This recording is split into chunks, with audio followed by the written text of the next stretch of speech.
Bonjour à tous, donc la dernière vidéo avant la réduction d'endomorphisme.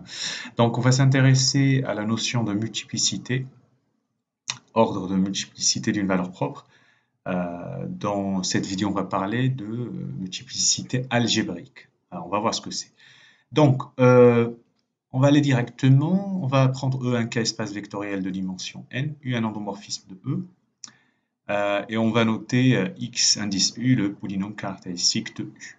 Alors, la multiplicité d'une valeur propre, donc la multiplicité algébrique, en tant que et sa multiplicité en tant que racine du polynôme caractéristique. En d'autres termes, lambda est une valeur propre de multiplicité petit k de l'endomorphisme U si et seulement si x moins lambda à la puissance k divise le polynôme caractéristique et x moins lambda puissance k plus 1 ne divise pas le polynôme caractéristique. Voyez. Petite remarque, la multiplicité d'une valeur propre de U est au moins égale à 1 et au plus à n, puisque le polynôme caractéristique est de degré n. Et pourquoi c'est au moins égal à 1, ça ne peut pas être 0? Parce que si lambda est réellement une valeur propre, ça veut dire le noyau, le sous-espace propre est non vide, donc le noyau n'est pas réduit à 0. Alors les exemples classiques, une homothétie de rapport alpha donc à une unique valeur propre de multiplicité n. Voilà. Si sigma est la symétrie par rapport à f, un sous-espace vectoriel de dimension p, parallèlement à un supplémentaire de f, donc on va avoir sigma de mes deux valeurs propres, donc il y a 1 et moins 1. 1 c'est de multiplicité p, la dimension de f, et moins 1 de multiplicité n-p. Et puis l'endomorphisme, un endomorphisme nilpotent, U d'un C espace vectoriel cette fois, dimension n, a une unique valeur propre qui est 0 de multiplicité n, puisque 0 est la seule valeur propre d'un endomorphisme nilpotent.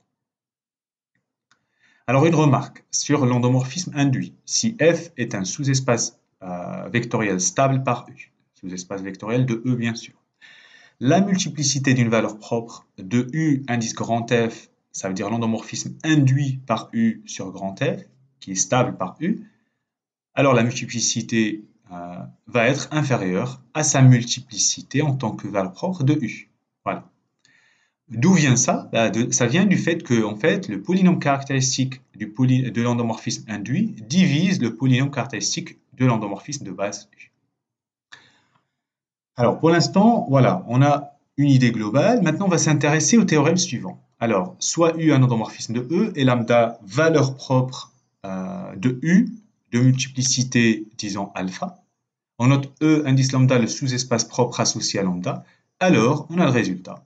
La dimension du sous-espace propre associé à lambda est au moins égale à 1 et majorée par la multiplicité de la valeur propre. Alors, on va justifier ça. Alors, preuve. Donc, alors, si k égale dimension de E lambda, donc alors, on va prendre cette famille E1, E2, etc. jusqu'à EK, base de E lambda. Voilà. Alors, qu'est-ce qu'on peut dire? La deuxième chose, E lambda est un sous-espace vectoriel stable par U, par définition, puisque sous-espace propre. Voilà. Du moment qu'on a ça, donc on peut considérer l'endomorphisme induit, donc U induit par U sur E lambda qui va donc de E lambda dans E lambda. On sait que le polynôme caractéristique de U de l'induit, voilà, divise le polynôme caractéristique de U sur E. Et donc, ça veut dire que le polynôme caractéristique de U, en x, il va s'écrire sous forme x moins lambda à la puissance k fois un polynôme q en x. Alors, puisque le polynôme caractéristique de l'induit divise le polynôme caractéristique, et lambda donc E lambda, donc le sous-espace propre associé à lambda. Donc, on a ce résultat. Ceci dit, hein, ça veut dire, c'est équivalent à dire que x moins lambda à puissance k divise, voilà, x, le polynôme caractéristique de U. Ben, écrire ça, ceci signifie, qu'est-ce que ça signifie? Signifie que la multiplicité de lambda est au moins est supérieure ou égale à k. Voilà, puisque voilà. Et donc c'est ce qu'on voulait démontrer, puisque k c'est la dimension de E lambda, vous voyez.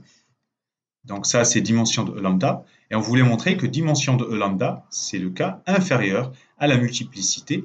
Et j'ai dit tout à l'heure, c'est au moins égal 1 parce que c'est lambda est vraiment une valeur propre de l'endomorphisme.